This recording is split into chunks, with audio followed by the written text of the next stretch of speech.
So we're talking a little bit about this month. Today's the first of the month, but it's basically Wildfire Preparedness Month. So what I was kind of reading online, basically before it starts getting into these hot summer seasons, it's important to stop, take a moment, and kind of be prepared for what might come in these summer months, especially here in East Texas. Talk a little bit about why that's important. So over the last 2 years, we've had some active wildfire seasons, especially here in East Texas. Last year was much more localized. We had a few really big fires in southeast Texas. And going into May, you know, we're in the spring flush, so it's green. Fire activity is low, but like you said, coming into summer months, that's when we should start really considering kind of what we can do to mitigate wildfires. And in Texas, approximately 90% of wildfires are caused by people, and so that's everything from roadside starts to grills to welding to really anything that can cause a spark. And so that's what I tell people to be cognizant of with wildfires, with really anything that can cause a spark. Yeah, for sure, especially once things start drying out. Like you said, right now it's pretty, with all the rain that we've gotten, it's pretty wet and everything like that, but eventually that will kind of go away as we move into the hotter months, correct? Yes, ma'am. So as we go into July and August, that's typically when East Texas will start becoming more active with wildfires, and that coincides with several holidays, 4th of July, things like that, fireworks. I think last year we had maybe something like 200 and some counties of 254 counties of Texas that had burn bans, and so I suggest to people to pay very close attention to whether or not your county is in burn ban, because if you are or do cause a wildfire, you know, there is fines and fees and litigation and stuff that can be pursued. Yeah, for sure. So talking a little bit about this month, what are some things that people need to be doing now in this month to prepare for what's to come once it gets hotter and drier outside? So one thing that is proactive is part of my job is dealing with what's called the wildland-urban interface, and basically that's where rural land or wild land comes into contact with more urban development. And what a lot of folks can do is really start cleaning up their properties, cleaning out your gutters, cleaning off your roofs, making sure your trees and your property are pruned and alive, removing any dead vegetation that is adjacent to the house.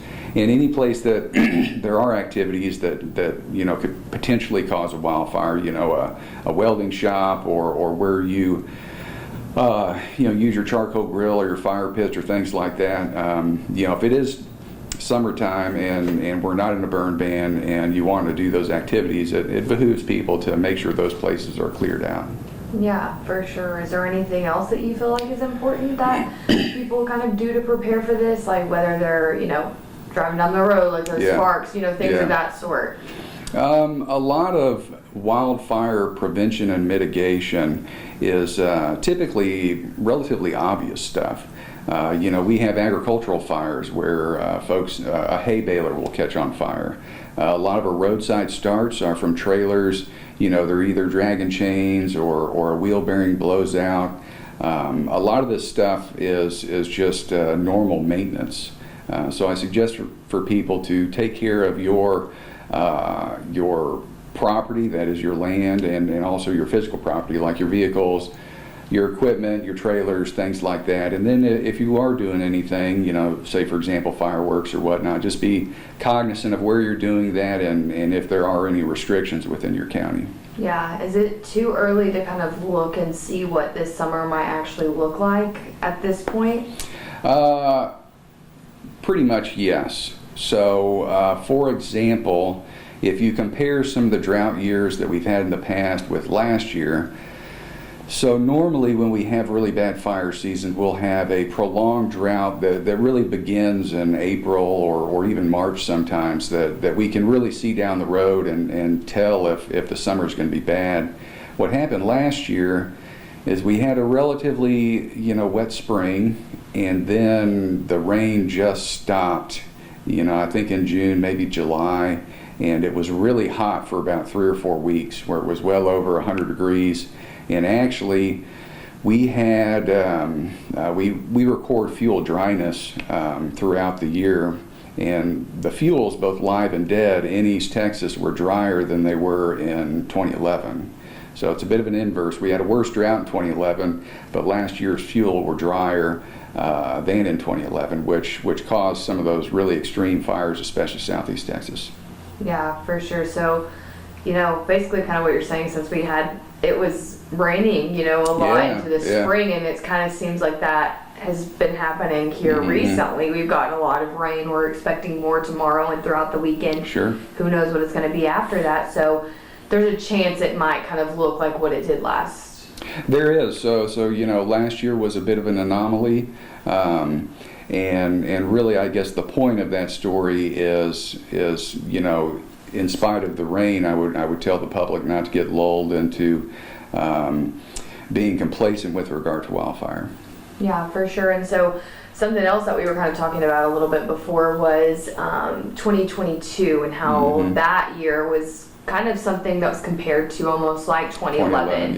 Talk a little bit about that and why that year was so bad. So we had a pretty extreme drought throughout the state, and the reason why the statistics are skewed towards 2022 is because the drought and the fuel dryness were more broad, so they really existed throughout the state.